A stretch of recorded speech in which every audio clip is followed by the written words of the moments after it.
Good evening. This is Crime Classics. I am Thomas Hyland with another true story of crime. Listen. A Bengal tiger, names Prince Rajput, weight 462 pounds, 9 feet 7 inches long. A well-behaved tiger. Doesn't quite understand what he's doing in New Hampshire, but he's eating better than in the jungle. And the job he's got with the circus isn't very taxing. Sit on a pedestal and snarl on cue. 10 minutes, 3 times a day. Simple life. Except one day, in 1842, he got mixed up in 4th of July and changed a man's life for him. Tonight, my report to you on New Hampshire, the Tiger, and Brad Ferguson. What happened then?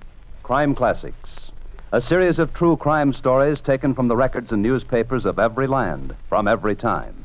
Your host each week, Mr. Thomas Hyland, connoisseur of crime, student of violence, and teller of murders. Now, once again, Mr. Thomas Hyland.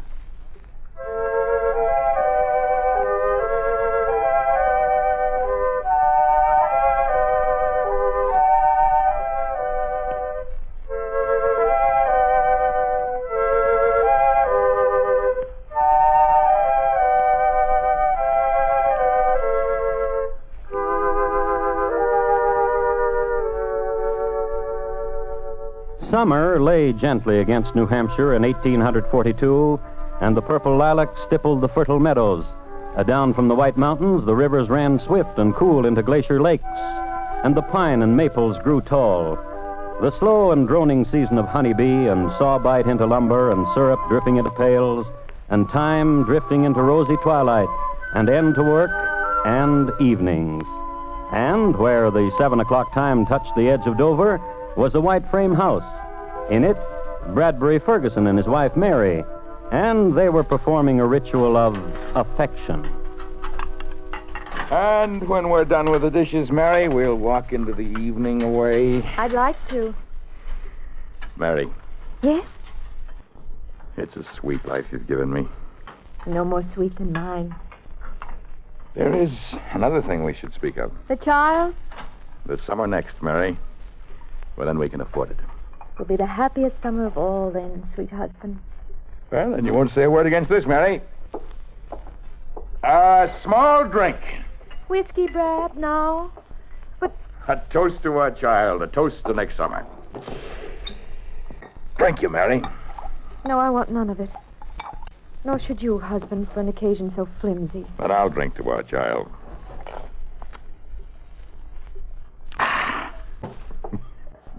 Don't look so distressed, Mary. It was but a small drink to add another warmth to the already warmth we have.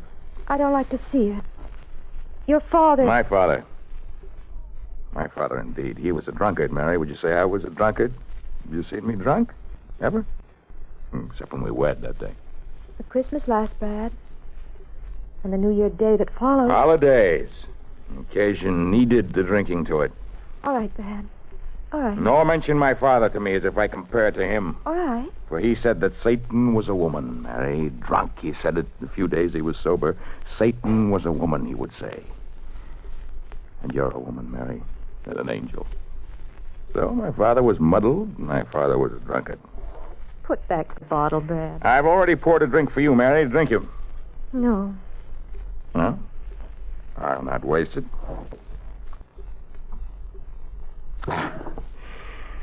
Come, let's walk, dear Mary. Walk the evening for a while.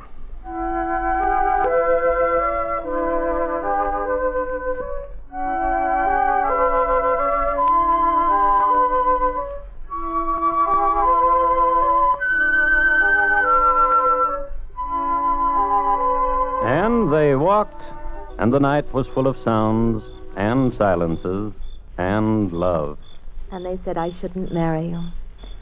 They said you would make me unhappy.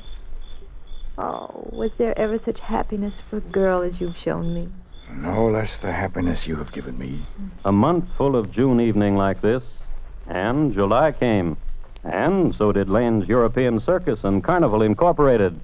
2 elephants, a cage of monkeys, a Bengal tiger, a manually operated carousel, and devices calculated to supply merriment. There was a picnic on the 4th of July. Have another drink, Brad. I will indeed, and thank you for it. Whoa! Oh, now, Mary. 4th of July, Mary. Day of Independence. Holiday. Give me a bottle, Carl.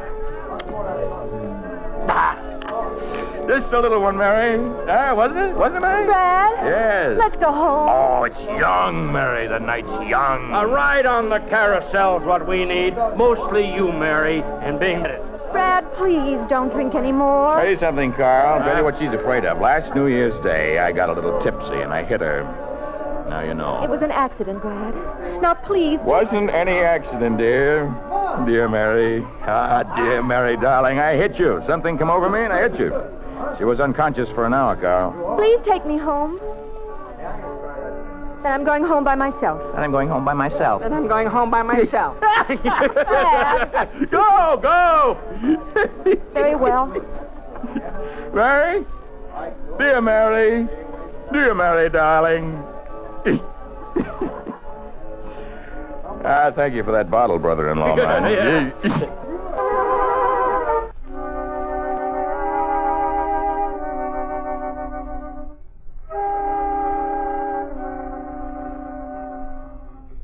And somewhere in the carnival, he wandered away from his brother-in-law with the bottle and drank some more.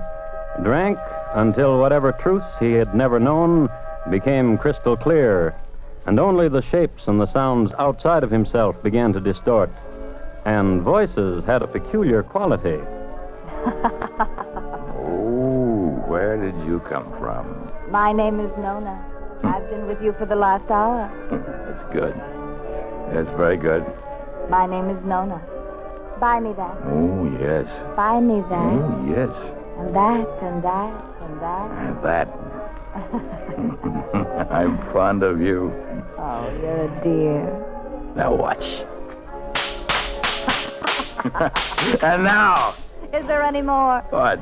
Why money? Why money? Why money? Yes. Let me see. Buy me that.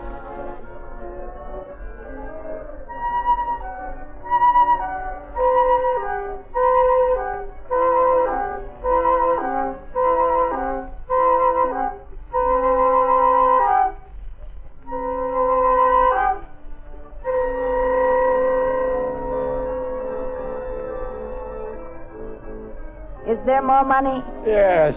Let me see. Let me see. Let me see. Gone. Nona? Nona? Nona, where did you go?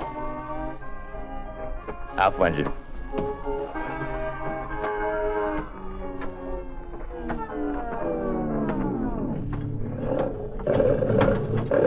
Tiger. Bengal tiger. Name Prince Rajput. Do not stir.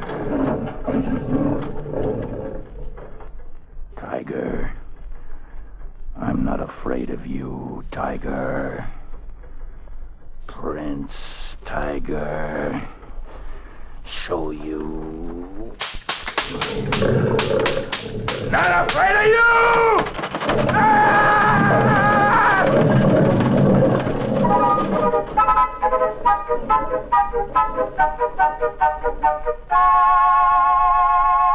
Some brave. What? That tiger could have killed you. Nona? He ripped your coat, and if they hadn't come and pulled you away... If they hadn't come Nona. and pulled you away, that tiger would have ripped you to shreds. What is here? What? Where am I? Where I live. Drink. Yes. You're very brave. Yes, I am. That's why I brought you here. It's a wonderful 4th of July. What's your name, sweet? Brad? I'm Nona. My wife's name is Mary. I'm Nona. Drink.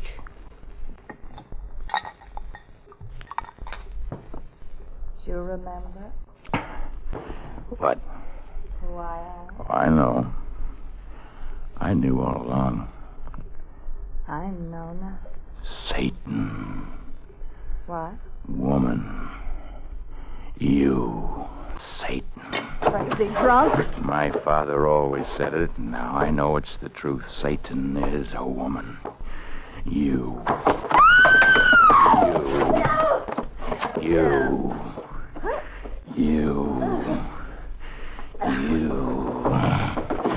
What's going on in here? Hey, you let her alone. Now you stop it.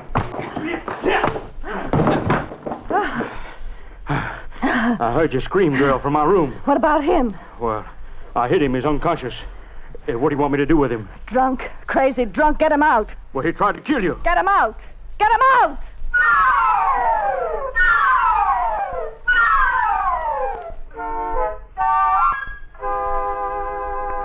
It was only 10 o'clock at night when Brad Ferguson got thrown out of Nona's room. At 10 o'clock on the 4th of July. And he wasn't through celebrating yet.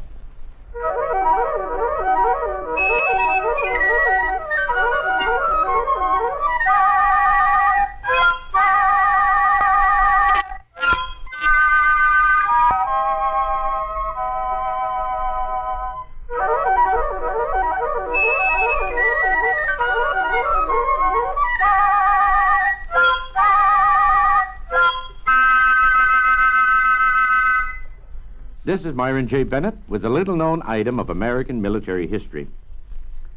One of the most famous military messages ever dispatched was never put into writing, and to this day nobody knows what it really said. When the Cuban situation turned hot between the United States and Spain in 1898, the government wanted military information on the Spanish from General Garcia, commander of the Cuban insurgents. But Garcia was up in the mountains, where neither telegraph nor mail could reach him. So Army Lieutenant Andrew Summers Rowan was chosen to make a secret mission to the Cuban general with orders from President McKinley. Rowan completed his cloak and dagger jaunt through pathless mountains and fever-bogged jungles to bring back the information requested. He was promoted to captain, and the whole thing might have been forgotten if Albert Hubbard, a businessman author, hadn't heard about it and written an imaginative account under the title A Message to Garcia. It made Hubbard a fortune with over 500 million reprints and got Rowan the Distinguished Service Cross 24 years later. Asked long after the event what his message to Garcia was, the now retired Lieutenant Colonel flipped back, an invitation from President McKinley to an old-fashioned New England boiled dinner at the White House. Now, once again, Thomas Hyland and the second act of Crime Classics, and his report to you on New Hampshire, the Tiger and Brad Ferguson. What happened then?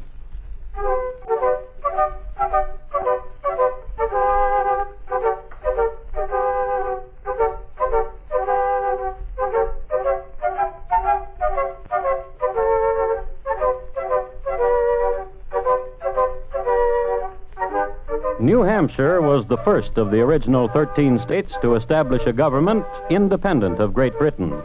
And there were people in the town of Dover who could still remember that day in 1775 when the Crown's representative, John Wentworth, was tossed into Lake Winnipesaukee. And fellows from New Hampshire fought in every battle of the Revolutionary War. Brad Ferguson's grandfather marched with Major Cullen's irregulars and, on furlough, fell in a gutter in Boston from poisoned rum. Brad Ferguson's father, on the other hand, lived to be 30. And Brad Ferguson himself, well, he was a few months older than 22 on the 4th of July, 1842 at 10 p.m. Dum, dum, dum, dum. Dum, dum, dum, dum, dum. Dum, dum, dum, dum, dum, dum, dum, dum. Friends, Americans, countrymen, good evening to you all. Bar? Barkeep. What do you want? What do you have? Good evening to you, sir. What do you want? What do you have? Rum. Rum? Yum, dum, dum. How'd you get so messed up? Had a dance with the devil. Who? Satan. And what happened? Nearly killed her. You're very drunk, aren't Nearly you? killed her, but she whirled me and spun me about and threw me into the street. I need rum to heal me. Mister, What? show me your money. Oh, of course. Of course, good sir. Well, She took it. All of it. who? Satan. Who is the woman, sir? Out. Friends, Americans, countrymen, listen to me! Listen to me! I fought a tiger! And for a drink of rum, I'll tell you about it. A little drink of rum, friends? Thank you. Barkeep, might of rum?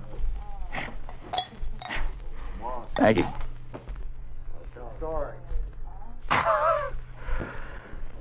I fought a tiger to a fare thee well. A tiger, he paced. He paced. Then I went up to him. And I dared him. Yeah! And the tiger screamed. Ah! Throw him out. Get out.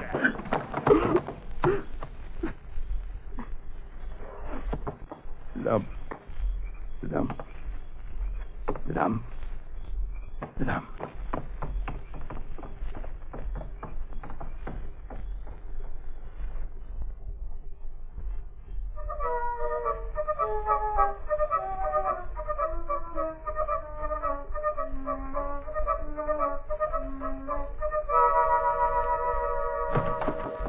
Mary? Mary? Mrs. Ferguson? Hello, Mary. How are you feeling, my husband? I am happy. I am very happy. Loud, Oh? drunkard, Am I not? shameless man. All these things. To shame me as you did. Mrs. What has Ferguson? been said all about? Mrs. Ferguson, I have made up my mind. Down the road, Mrs. Roberts stopped in a while ago. She told me of a tiger and you. My mind about a thing. About you and a woman. About a thing which concerns And you. how you went away with a woman. My father said it, and I did not believe him at first. He talked of Satan. You should not have come back He here. talked of Satan, and he said Satan is a woman. I don't want you here. Satan, son, he said, is a woman. Is a woman. Woman.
When Bradbury Ferguson fell down in a heap in a field outside of Dovertown, it was July 5th.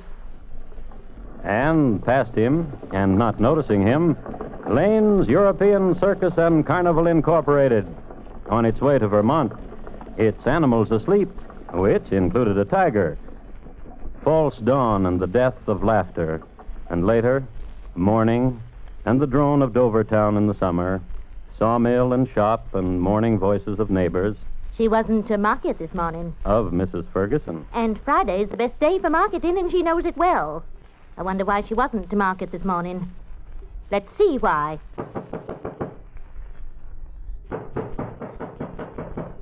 And not home. Could she have gone to her parents now for the shame that was brought on her by her husband? Questions on the summer air. And more questions. For the shame brought on her by her husband, Carl? What shame? I'm told you, her brother, was at the start of it. What are you talking about? Yesterday at the circus, you gave him what to drink?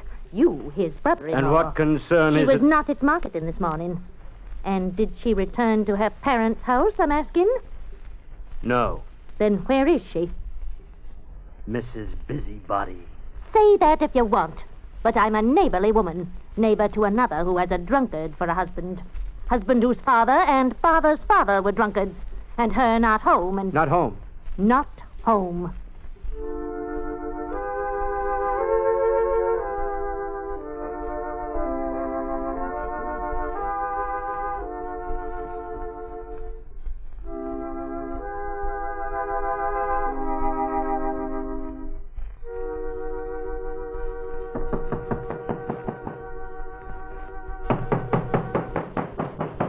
Not home. I told you not home, else she'd answer.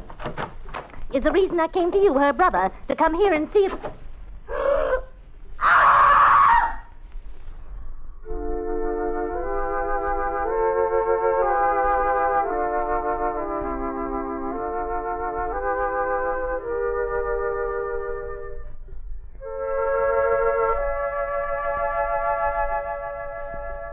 Policeman Slagle, and he killed her.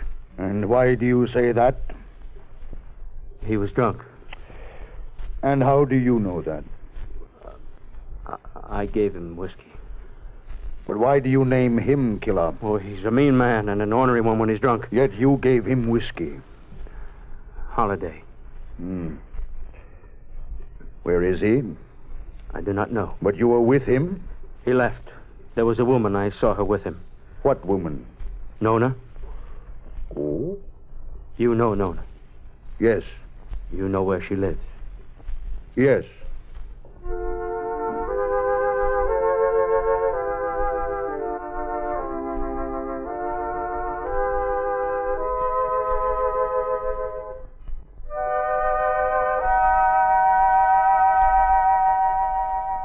And we were having a good time at the circus, and he bought me this, and this, and this, and then suddenly he had no more money. I thought to leave him then, Did you? for a while. But then I heard something scream or someone, and everyone was running. And there he was, taunting the tiger, and the tiger slashed him with his claws. But Mr. Ferguson stood up to him and was very brave.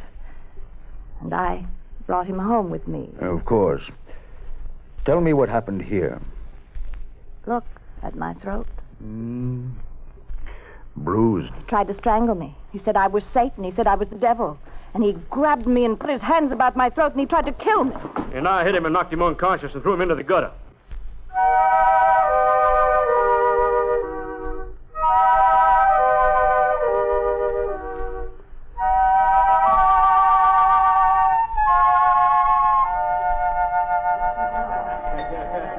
Then he came in here. It was after 10 o'clock. Tell me what happened. He came in and, as pretty as you please, said good evening to everybody. Then, pretty as you please, he said to me as he wanted rum. And seeing how he looked... How was that? Torn coat and dirty. He was as dirty as anyone could be. And seeing how he looked, I said, where's your money? And he didn't have none.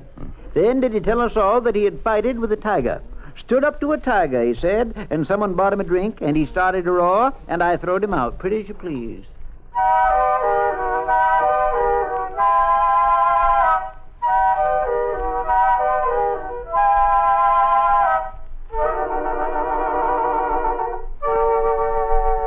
About 2 in the afternoon, and outside of town in a field, a man stirred and awakened. Opened his eyes to a copper sun and shut them quickly. Slowly opened them again.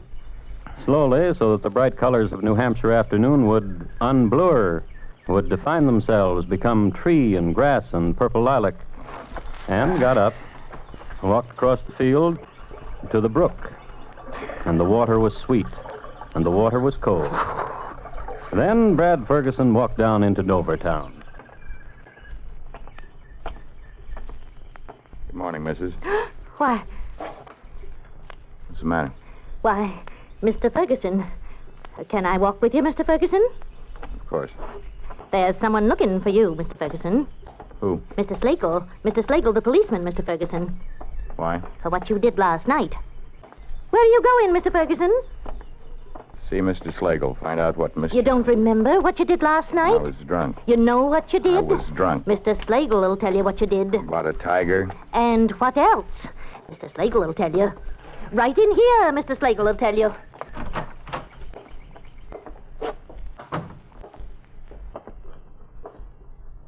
Mr. Slagle, You're under arrest Why? because of your wife. My wife? Yes? What of my wife?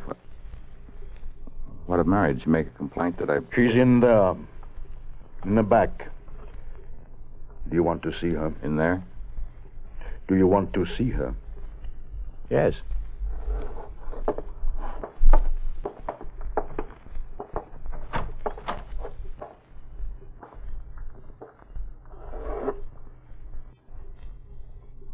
But I love you, Mary. She's dead. But I love you, Mary. You strangled her. You killed her.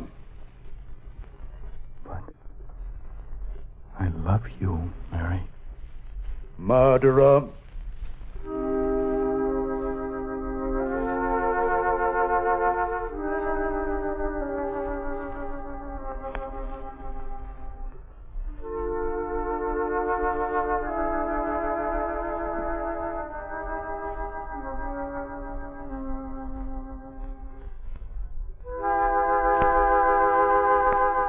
Bradbury Ferguson was tried and found guilty and sent to prison for the rest of his life.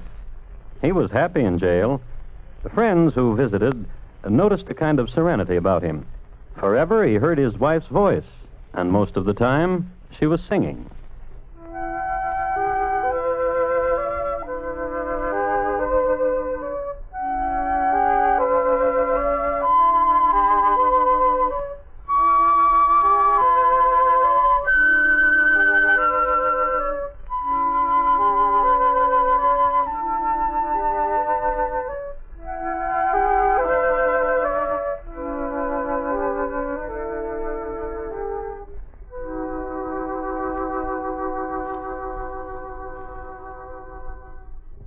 Brad Ferguson, tonight's crime classic, was adapted from the original court reports and newspaper accounts by Morton Fine and David Friedkin.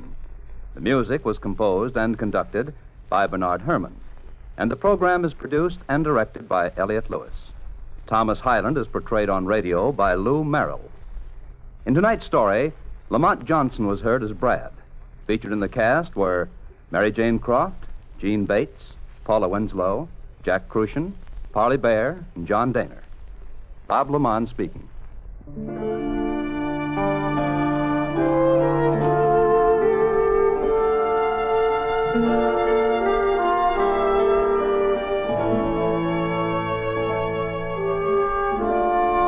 This is the United States Armed Forces Radio and Television Service.